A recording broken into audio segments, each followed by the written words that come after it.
పడ్డది 4 ఎకరాలకు పడ్డది 5 ఎకరాలకైతే మళ్ళీ మరి ఎన్నికలలో ఏం చెప్పిండు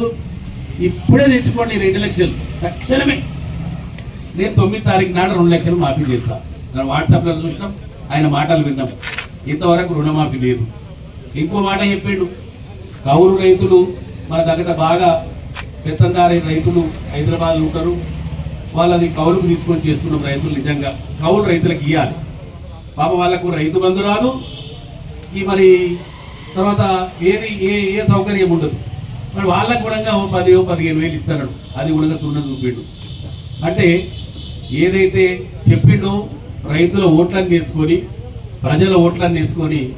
ఇలా 6 పథకాలకు ఒక్కటే ఆ బస్సు ఏదో నడుస్తుంది అది బస్సు నిజంగా రేపు మాపు మూతపడిపోతుంది ఇక తెలిసిపోయింది జనాలకు రైతులకు వీడు ఏం చేయడని కానీ మిత్రులారా నరేంద్ర మోడీ చాలా మందికి ఇంకా తెలియదు మనకు 1 ఎకరాకు 19,000 రూపాయలు ఇస్తున్నాడు మనం ఇది ప్రజలకు తీసుకోపోతలేమో ఆ రైతులకు కూడా తెలియదు ఇవాళ తెలంగాణ మొత్తం స్వర్ణమ్మ గారు గెలుస్తున్నారని చెప్పి కానీ మళ్ళీ మనం ఒక దీక్ష పెట్టుకున్నాం ప్రజల సమస్యల గురించి మాట్లాడుతూ ఉన్నాం ఎందుకు ఏర్పాటు చేసినాం ఈ దీక్షలని మనం చూస్తే పార్లమెంట్ ఎన్నికలు వచ్చేసరికి మూలన్న ముసలామె కూడా నరేంద్ర మోడీకి నేను ఓటేస్తా అని చెప్తా ఉంది ఎక్కడ తెలియని కుగ్రామంలో ఉన్న వ్యక్తి కూడా ఇవాళ అరుణమ్మకి మోడీ గారి ప్రతినిధిగా ఉంటుంది కాబట్టి ఓటేస్తామని చెప్తున్నాను కానీ మనం విఫలమైతా ఉన్నాం మళ్ళా రాబోయే ఎన్నికలు ఉన్నాయి దాని తర్వాత ఏవైతే స్థానిక సంస్థల ఎన్నికలు ఉన్నాయి సర్పంచులు ఉన్నాయి ఎంపీటీసీలు ఉన్నాయి వాటిలో విఫలమైతా ఉన్నాం ఎందుకు అంటే ఇలాంటి దీక్షలు కానీ ప్రజా పోరాటాలు కానీ మనం చేయలేకపోతున్నాం అన్నది ఇది నిర్వివాదం ప్రతి ఒక్కరు కూడా మనం అంగీకరించక తప్పని పరిస్థితి భారతీయ జనతా పార్టీలో ఉందని నేను ప్రతి ఒక్కరికి కూడా విజ్ఞప్తి చేస్తా ఉన్నాను అసెంబ్లీ స్థాయి నుంచి కింది వరకు ఉన్న కార్యకర్తలు అందరం కూడా ప్రజా సమస్యల నుంచి విశ్వసిస్తా ఉన్నాము అలాంటి సమస్యలు ఎప్పుడైతే మనం ముందుకు తీసుకుపోగలుగుతామో ఆ రోజే మనం ప్రజాక్షేత్రంలో విజయం సాధించగలుగుతాం అరుణమ్మ కొంత ఎక్కువ తక్కువ అందరం కష్టపడితే 2 లక్షల చేయడంతో తెలుస్తుంది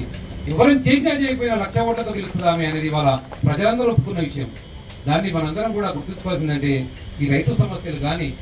కరెంటు గ్రామీణ సమస్యలు కానీ మనం ఖచ్చితంగా పోరాటం చేయాల్సిన బాధ్యత ఉంది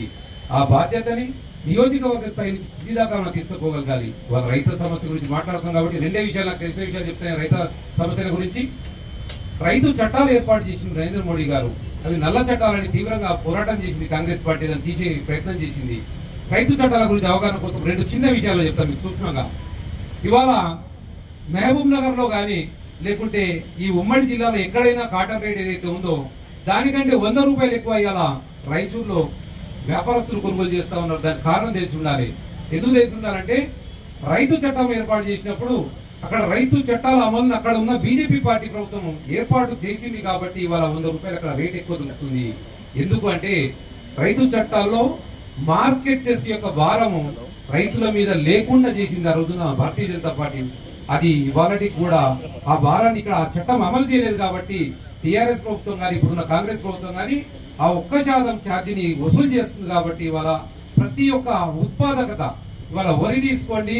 ఏదైనా తీసుకోండి పత్తి తీసుకోండి 1% రైతుల జేబులోంచి అలా రాష్ట్ర ప్రభుత్వానికి పోతుంది కాబట్టి ఇక్కడ ధర తక్కువ ఉంది అనేది మీ అందరికీ కూడా తెలిసి ఉండాలి